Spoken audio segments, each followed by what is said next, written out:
advance announcement is an advantage.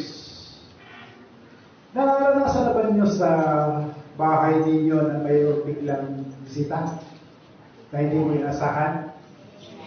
Anong feelings nyo? Surprise. Medyo yung iba na natuwa ka, pero deep inside na inis ka rin. Kasi lalo na sa bahay, si Mrs. Yung mga sinampay na tuyo na andyan sa sopa. Kasi habang siya ay nagtutupi, nanonood ng TV. Kaya kung may biglang visitor, parang nakakatuwa na nakakainis. Kaya dalawang klaseng visitor, may visitor na advance announce, except ng appointment, saka yung biglaan. So anong gusto niyo? Yung nag-advance para sa garma makapaghanda, makapag-prepare. Now, ang ating Panginoong Diyos nakakatuwa kasi hindi siya pabigla-bigla. Mayroon siyang advance announcement. Why? Because this is the biggest event of the world, the coming of the Messiah.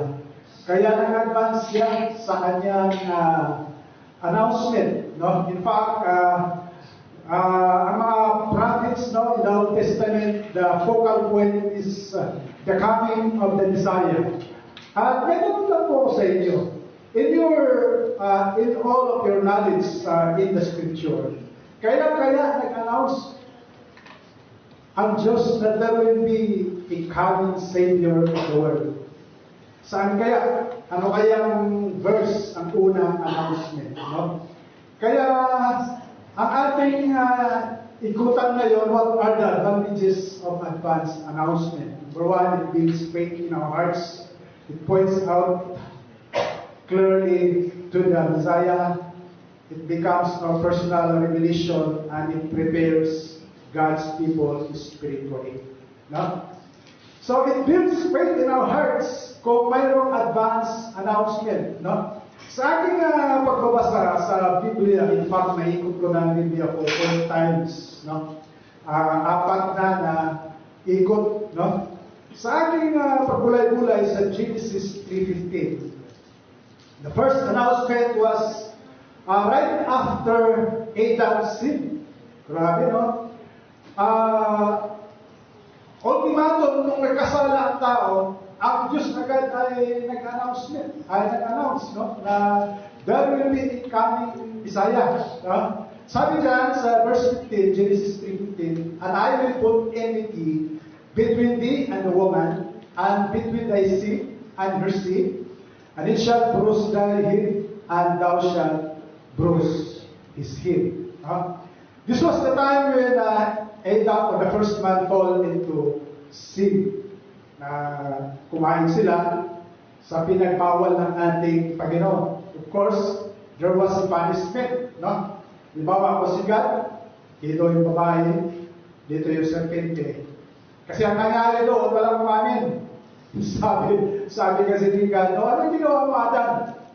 Sabi niya dyan, ang babae manghod. Ang babae na yung binigay sa akin ng pagkain. Ayaw niya, gano'n ang tao, no? Malamang talaga, sisihan. So sabi na ang babae, tapos sabi naman ang babae, mahal na Panginoon, hindi ako. Yung serpente, lilit lang ako niya. Kaya sa serpente, hindi naman siya, hindi na binigyan ng basahin mo yung Genesis 3, hindi na binigyan ng pagkakataon na mag-reason no? Sabi naman ng Panginoon, okay, well, ginawa niyo yan. So ito yung punishment, no? Matay kayo lahat, pero this is the thing. Babae, there will come a time that your seed, ang iyong binhi, siya ang dudurog sa binhi ng serpente. At ikaw naman, serpente, ang iyong binhi, ang siyang tutuklaw sa sako ng binhi ng babae. So nakita ko rito na there was punishment, malungkot, dahil pinalaya sila sa Garden of Eden. But somehow, ang Diyos, there was already a glimpse of hope. Sapagkat there will be a seed mayroong binhi ng woman, babae, na siyang dudurog sa ulo ng binhi ng serpente. Sino kaya yun? Binhi ng serpente. Si Satanas. Sino kaya yung binhi ng babae? No? Yun ang ating pag-aralan ngayon. No?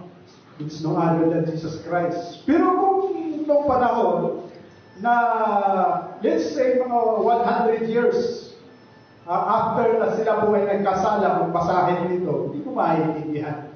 No? You will never understand. Ano yan? Binhi.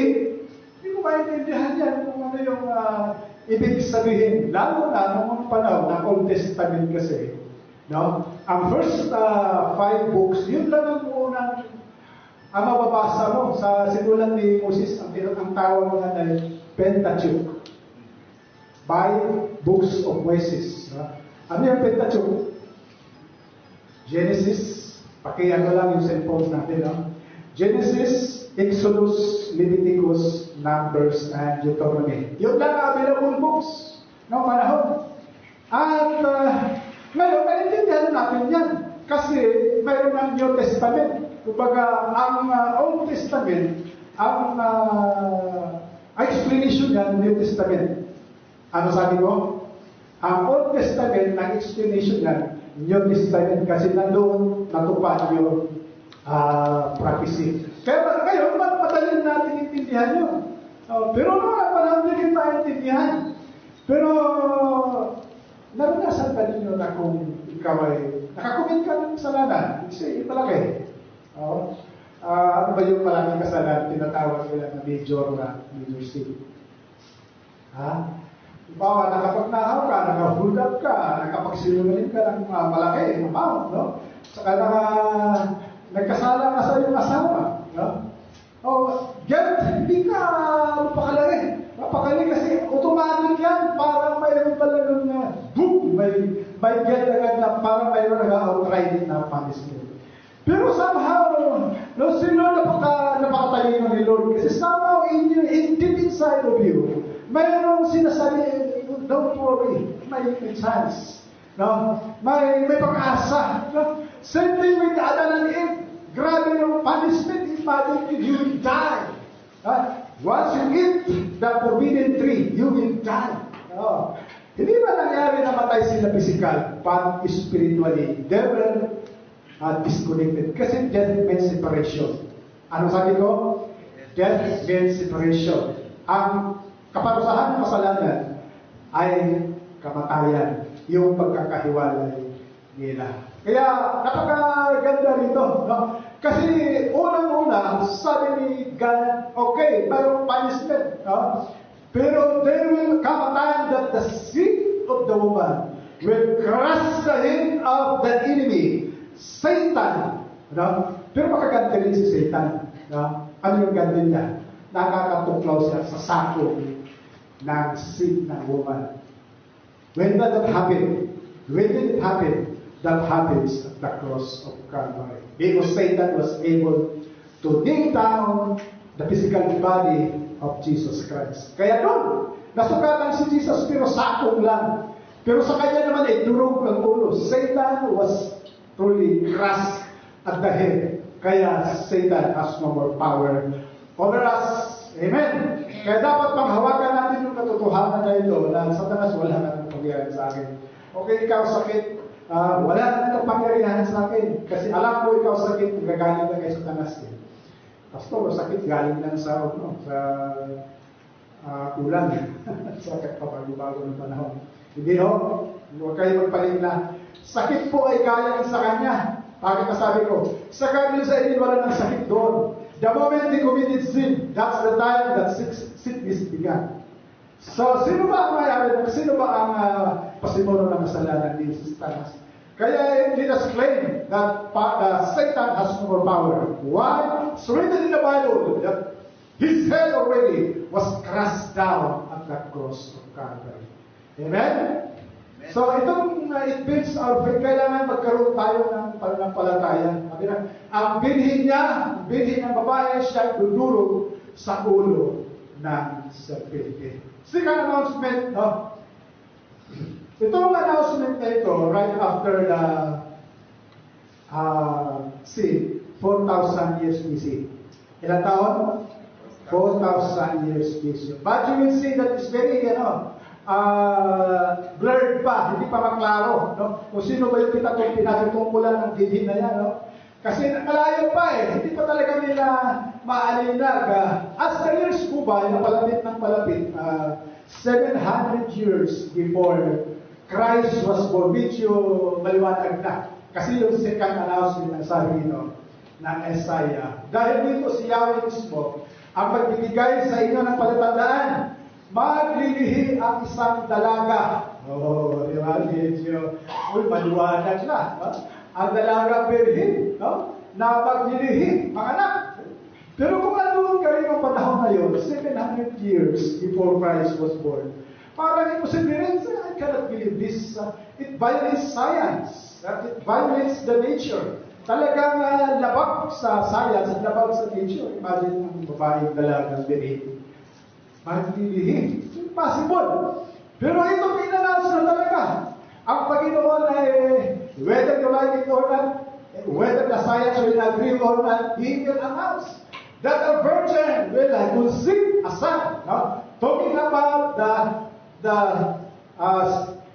birth of the Savior. Ang sabi niya, magsisilang siya ng isang sanggol na lalaki at tatawagin ang pangalang Emmanuel. Praise God. Ang pangalan niya? Emmanuel, ang pangalan ni Jesus Christ. Bakit Emmanuel? Because God is with us. Pakaganda, no?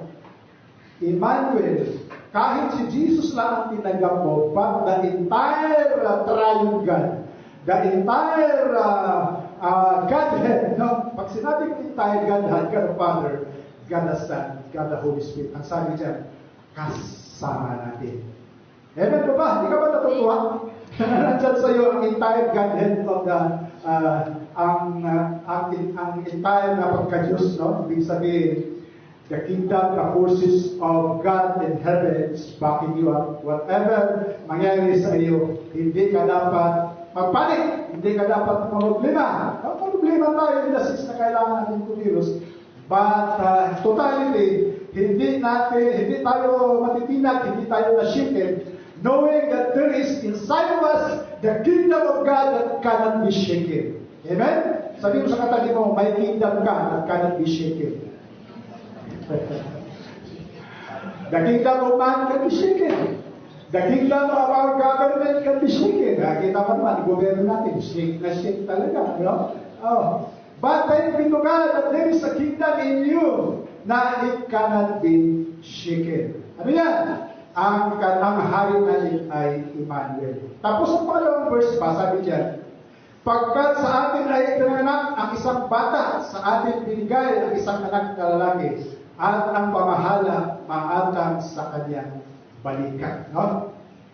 700 years, no? Hindi mo ba sabi maintindihan? Ipanganak ang isang bata, at paano nangyari? Bata pa. Pero sabi niya, ang government na pamahala ay maatang na sa kanyang balikat. No? Child, but the government shall be upon his shoulder. Talking about the government of Jesus Christ. Napaganda talaga. Pag si Jesus Christ ay acknowledge natin, no? Kasi nung unang panahon, hindi pa nila maklaro. No? Pero dito, itinahayag na 700 years before Christ was born. Tagapamahala, tawagin ka mangha-mangha, no? Wonderful, Counselor, no? Yung Counselor, no? Sino ba yung Counselor? Diba may mga problema tayo? Mabilis tayo sa pera, mabilis tayo tumakbo sa buhay, no? Mabilis tayo tumakbo sa ating human solution. Pero sabi dyan, our counselor is no other than our Emmanuel. Tagapayo, makapangyarihang Diyos, walang hanggang Ama. Sino ba sa inyo lumaki na broken family? Walang ama, walang ina. Good news. Because if you are committed to Jesus Christ, you will have an everlasting Father. a father that never leaves you. Ang ama, minsan, ano yan eh. Tayo mga ama, minsan hindi natin napupulpil yung ating duty. Minsan, kinukulang tayo mag-provide. Pero if we acknowledge the Lord Jesus Christ, sabi nito, walang hanggang ama. Amen. Amen.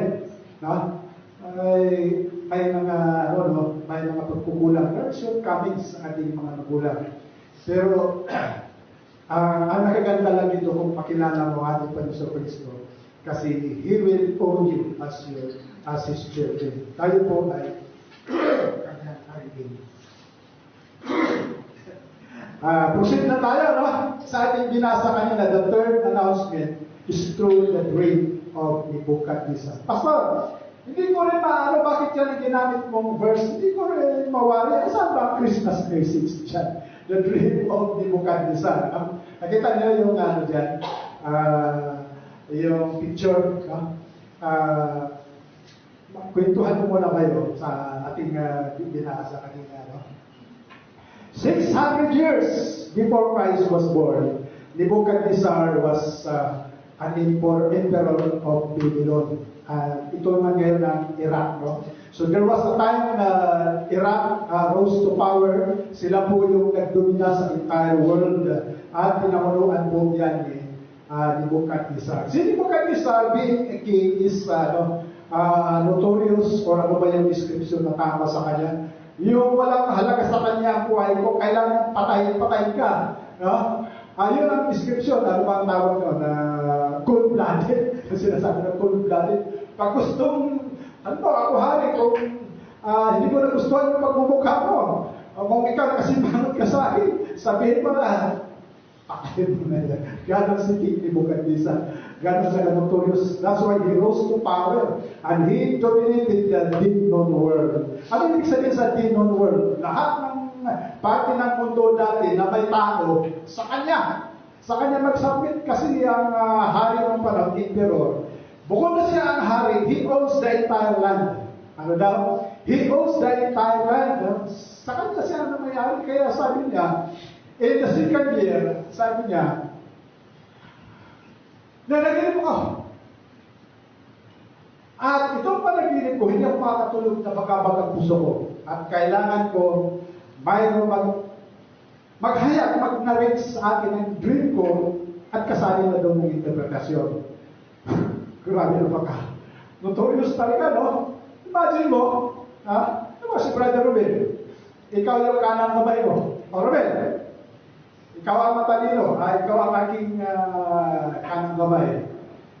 Inahan mo yung dream ko at pati na yung interpretation. Okay lang sana po, inarin mo na ninyo yung dream, interpretation na lang sa akin, madali yun.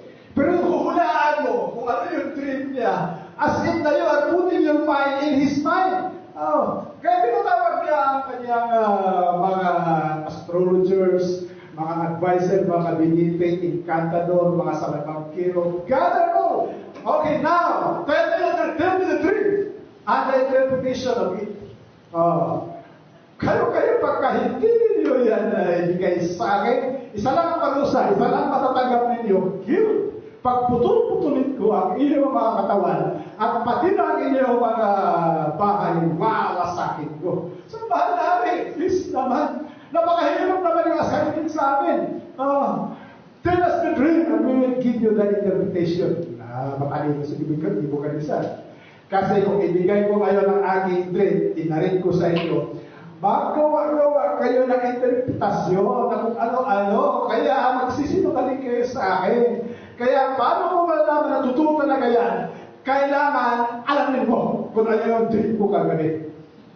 At kung wala yan, kung hindi nyo kaya, dito na magkaalaman kayo. Kasi itong si Nebuchadnezzar, bago siya gumagawa nitong hakbang na ito, mayroon siyang pinag-aral ng mga kabiniti. Kasi ang style naman ng government ni Nebuchadnezzar, pag once na sila po ay makakonquer ng mga bansa, kukunin niya.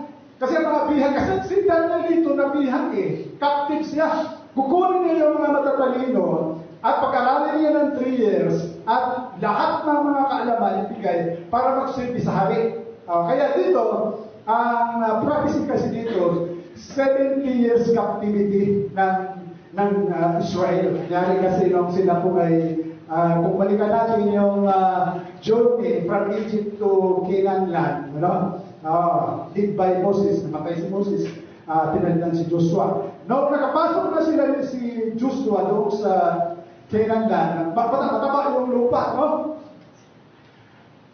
Sa umpisa, naglilingkod sila sa Diyos. Wow, tayo silid ni Lord. There was a parting of the Red Sea, tapos may mana, nakaano tayo, we praise the Lord, we worship the Lord. Pero nung maganda na ang buhay nila sa Israel, hayahay na. Sila po ay unti-unti na rin sila ay nag-backslide. Ayaw na nila kay Yahweh. That's why ang Joshua 24:15 nangyari, pinanganak yung Joshua, sabi niya, if it seems to you, even to serve the Lord your God who saved you from Egypt, but for me and my house, we will serve the Lord. So, ang ibig ko sabihin, bottom line dito na sinasabi ko, na medyo yung nila, paglilingkod nila sa Panginoon, umayaw na sila. Kaya inalaw nila si King Nebuchadnezzar, who rose to power, no? Na-conquer ang Judah, sakit lang, no? Na-conquer ang Judah at yung mga bihag na dala rito. Kaya si Daniel, isa sa pinakamatalinong tao, kasama na si Shadrach, Meshach, Abednego. Kaya sila po yung kabinete malapit sa hari. Sabi ng hari, okay, lahat ng mga kabinete, since you have not given me the dream itself and the interpretation of it, kaya mamatay kayo lahat. Hanapin niyo si Daniel.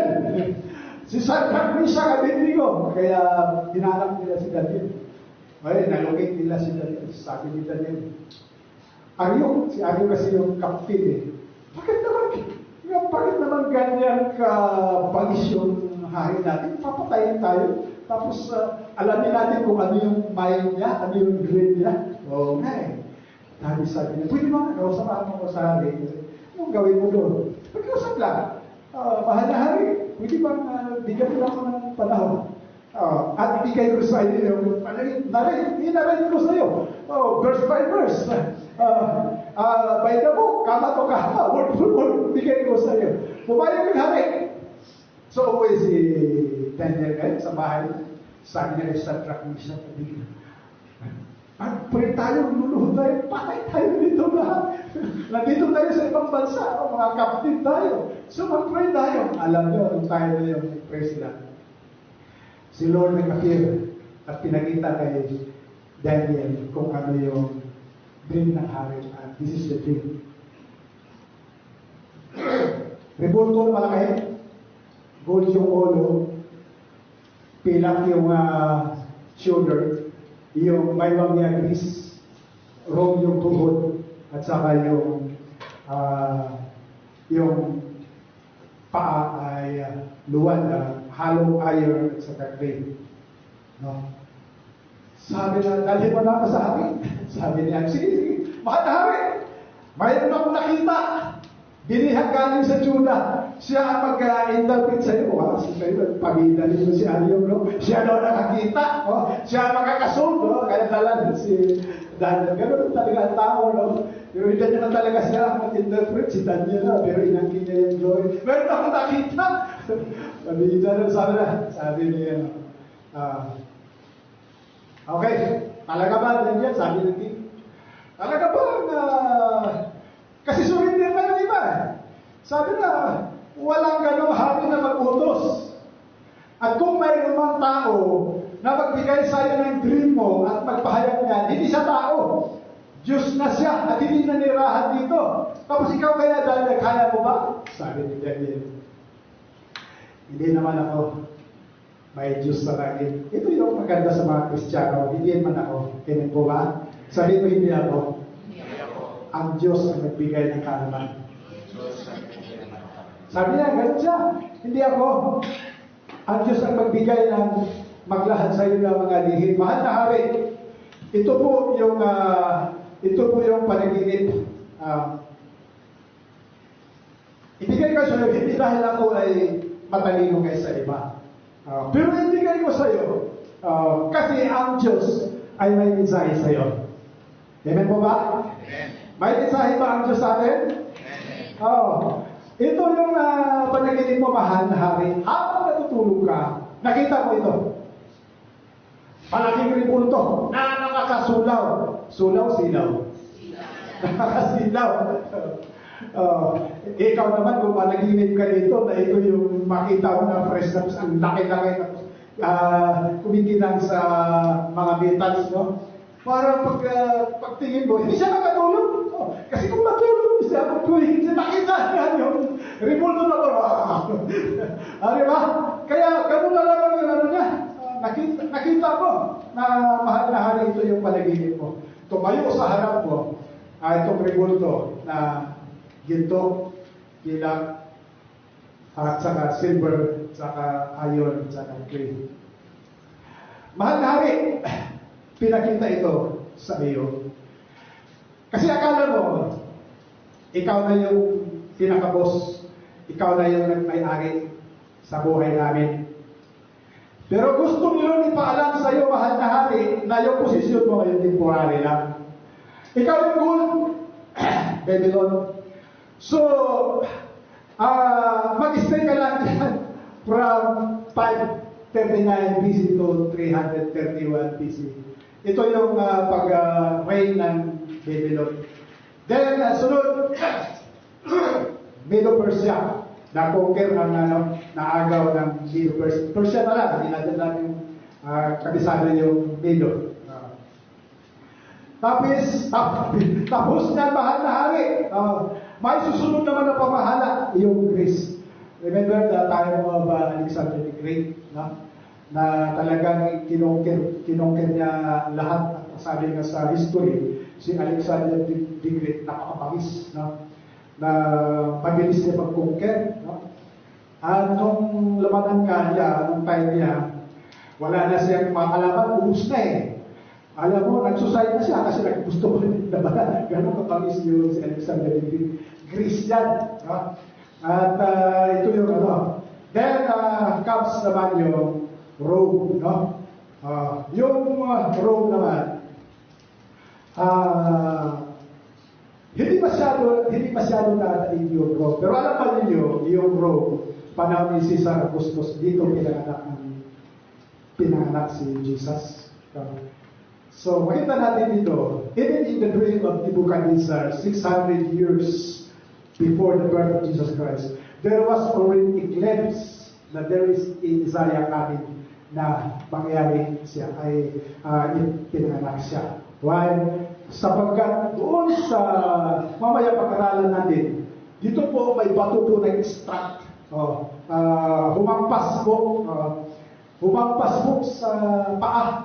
And then, lahat po ng mga metals na yan, gumuho po yan. At nagiging abo to the point na they were blown by the wind and God, walang matitrace up. No? So, ganon. What's the message? Sinasabi ni Daniel sa kanya, hindi ikaw ang hari sa mga hari. Temporary ka lang dyan. At there will ka matayin, no? Na mayroong rock. No? Ngayon, i-ano natin mamaya kung sino yung rock na yun. Nung nakita ni Nebuchadnezzar, pambihir, kakaibang tao to si Daniel. Imagine, yung dream ko, yung mind ko, yung heart ko, nalaman niya. Sabi niya, tira pa si Daniel, si Nebuchadnezzar sa kanya. Parang gusto niya sambahin at nirigaluhan niya hinandugan niya si Daniel, no? Imagine a king, no? Sabi nito sa baba, next slide. Sabi nito,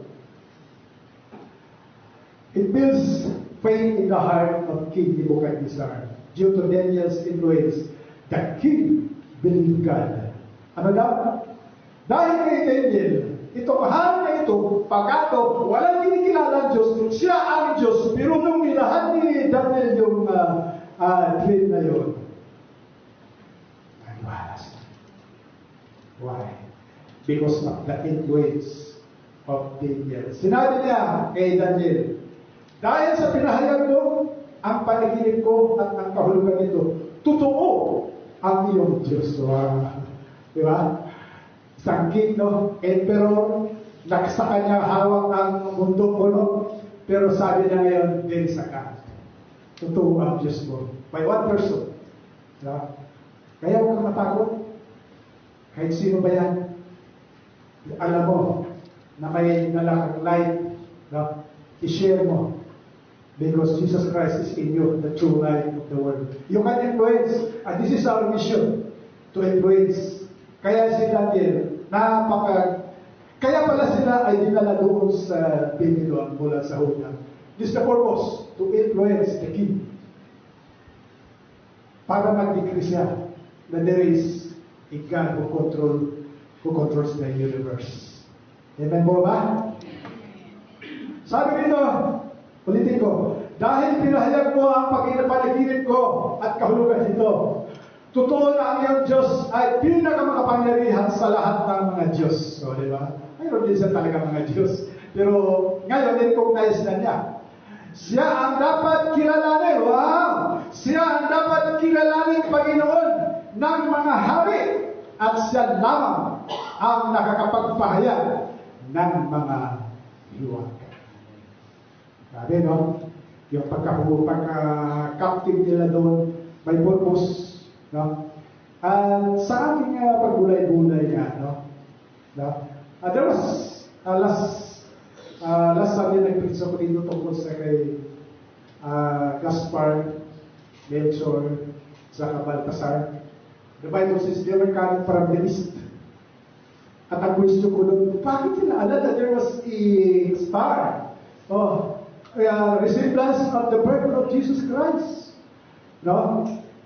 It was believed na itong tayo pala na ito, na sila ni Daniel, na-influensyahan, yung mga matatalino doon, 600 years later, mayroon mga tatlong magi's na na-influensyahan pa ni Daniel. At ito yung mga tao na di-believe God that there is the coming Messiah. Kaya itong announcement na ito, there was already an announcement 600 years in the person of Nebuchadnezzar na siya po yung nag-dream. So, importante talaga may announcement. Amen ba? It prepares your heart.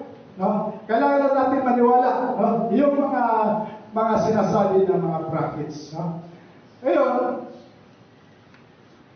dito na, ano ba yung ginamit ng pastor na wala naman Christmas message yan. Yung revolto na yan. Next slide, sabi yan, the rock struck the statue on his feet. No? At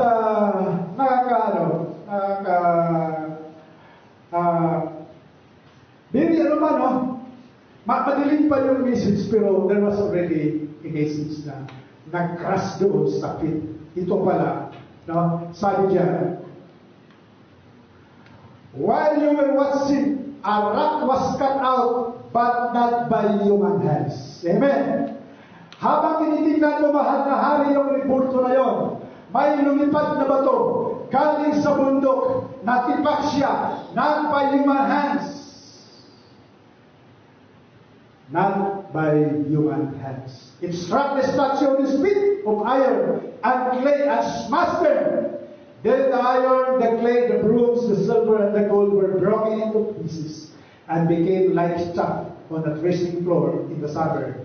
The wind swept them away without leaving a trace. But the rock that struck the statue became a huge mountain and filled the earth. Who is this rock? Who is this rock? Jesus Christ was the rock. Hallelujah. Mayroon na bang patunayan? Pastor, next slide, sabi niya. The Israelites in the wilderness drank the same spiritual bread from spiritual rock, and that spiritual rock that followed them, and this rock was Christ.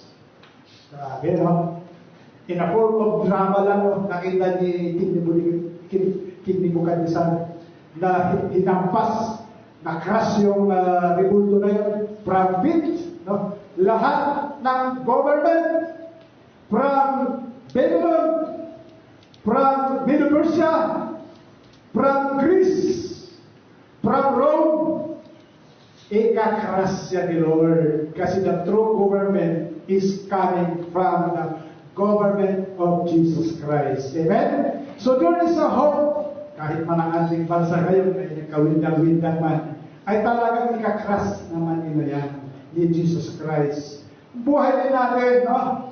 Kung ano man yung mga nag-occupy sa buhay natin, kapatid, ikakras yan ni Lord in order for Him to set up His kingdom in our hearts. Amen? Kaya sa buhay natin, mayroon tayong mga problema o mga pinanghawakan na hindi gusto ni Lord, ikakras yan. Kaya ang gawin natin, magpakras na rin tayo sa ating Panginoon. Amen?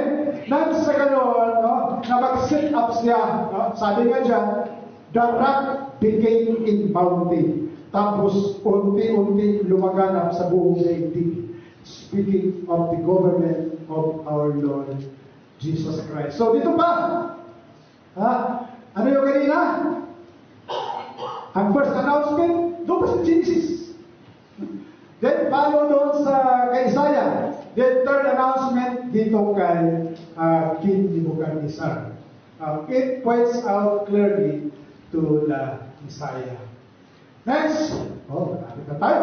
It becomes our personal revelation. The prophecy, the information, the advance announcement, kailangan hindi lang sa mga sabi-sabi, hindi lang galing sa mga prophets, hindi lang galing sa mga pastor, hindi lang galing sa mga Bible study. Kailangan ang ultimate goal, kailangan ito ay magiging personal revelation. Sabihin mo personal revelation. Ito naman, mayroon akong ihahayag sa inyo na during the birth of Jesus Christ, mayroong tao na nagnalang Simeon.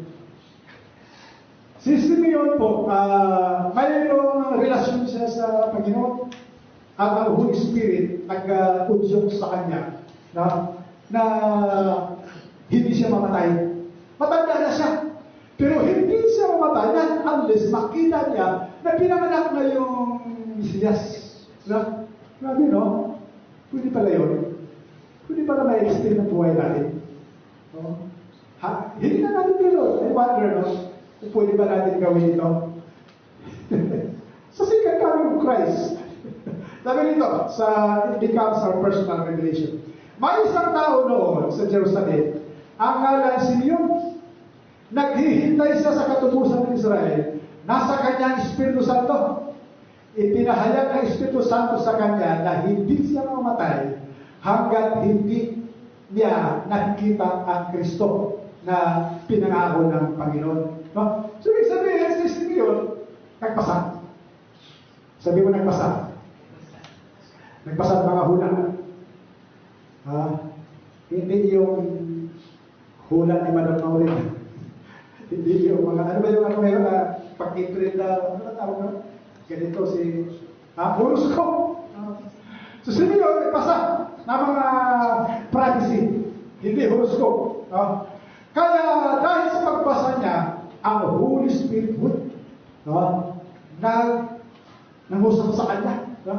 I want to emphasize here na sa buhay natin bilang Kristiyan,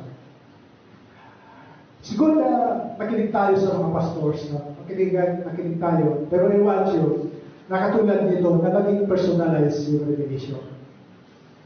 Amen po ba? Na hindi lang ako mag-usap sa inyo, hindi lang ang pastor mag-usap sa inyo, talagang ang Holy Spirit mag-usap sa akin. Intimate relationship ang gusto ni Lord. Sabihin mo sa katabi mo, intimate relationship with the Holy Spirit ang kailangan natin sa mga panahon dito. Kasi maraming mga fake news. Maraming mga marites. Pero si Simeon, hindi siya nagpadala sa mga marites. Sabi niya, ang Holy Spirit nagpag-communicate siya. Hindi siya mamatay. Para gusto ko rin sabihin kay Lord, Lord, hindi ako mamatay. Pag hindi ka mapapalik. Kaya ba natin yun? Kaya ni Simeon Hindi ako mamatay. Diba? Nasa na ba ninyo? Nagbasa kayo ng Bible, biglang nangusap sa inyo? Naranasan kayo nakaupo ka dyan. Tapos nakikinig ka rito. Teka, tagal ko na binasa-basa yan.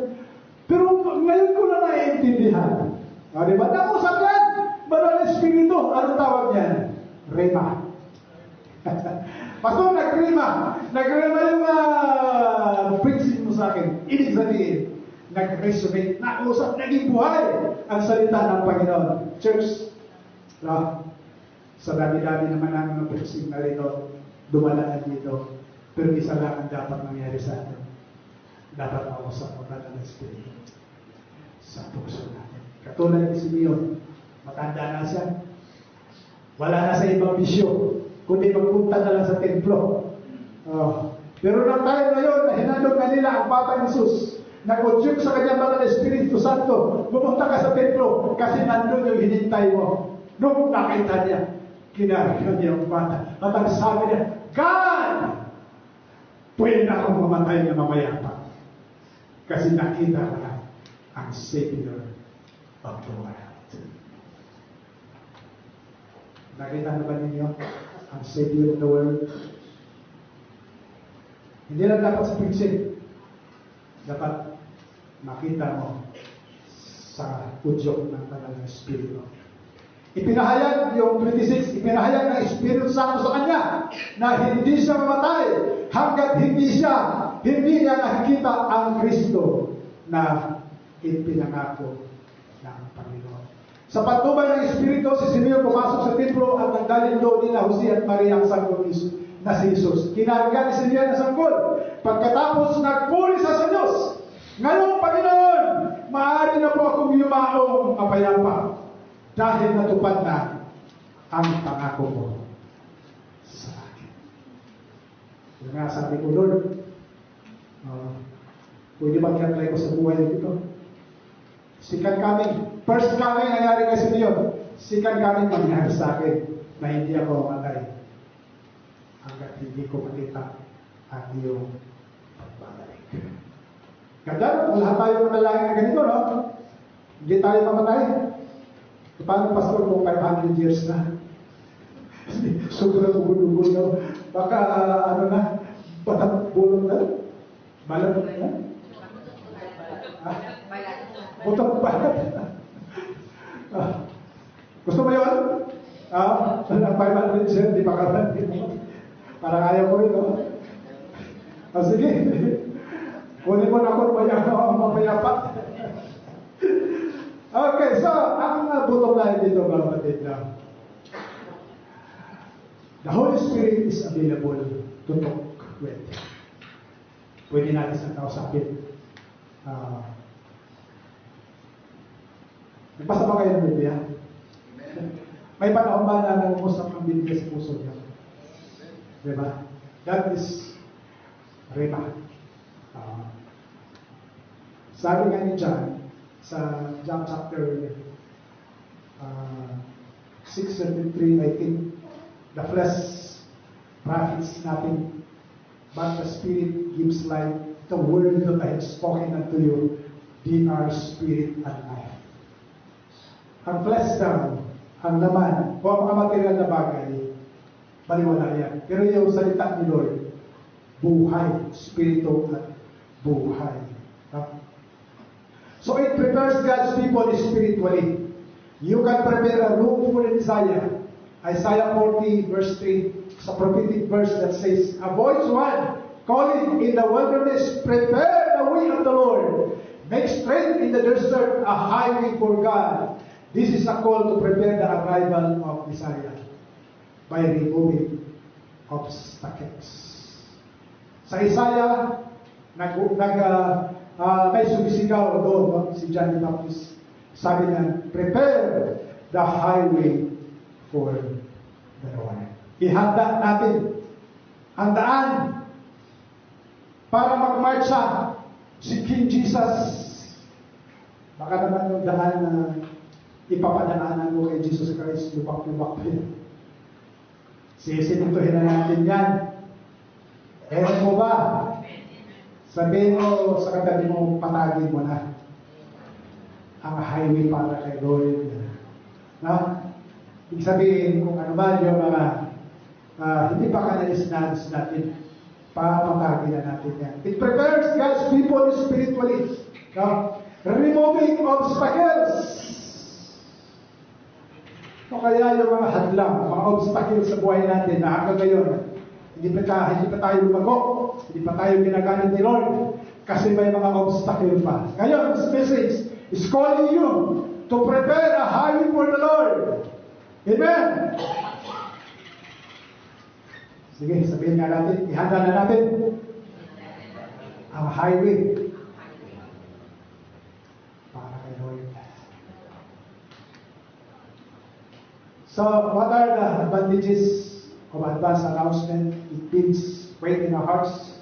It points out clearly to the desire. Becomes our personal revelation. Prepares God's people spiritually. Verses to ponder. Balikan natin yung versikulo dyan. Rinigo.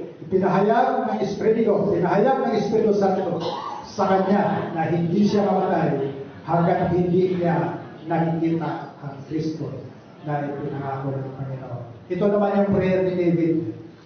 Rinigo, create in me a clean heart, O God, and renew a right spirit within me. Church, halinawan ng mensahe nito.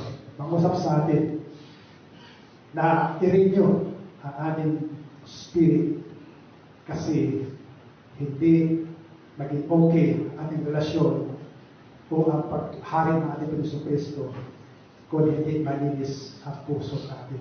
Ito yung prayer. Napakaganda ng prayer niya, no? Hindi naman sinabi ni David, Lord, give me house, give me cars, give me money. Pero ang sabi na, Lord, one thing I ask, create in me a clean heart and renew my spirit within me. Para magkaroon ako ng kapayapaan. Masaya kasi, no? Pagka ang ating relasyon sa Panginoon, very intimate. Sino ba prayer din natin? Kaya no wonder sinabi ni God, love God above all. Kaya si Mrs. number 2 lang yan. Meron ako number 1. Dagan mo ba? Sino ba yung number 1 mo? Asawa mo, girlfriend mo, pera, trabaho. By this time, sabihin mo na, Lord, I'm sorry. Maraming beses na hindi kita pinaninggan, hindi kita sinusunod. Kasi priority ko ang trabaho. But now, ikaw na ang priority ko. Please, create in me a clean heart and renew my spirit. God bless you.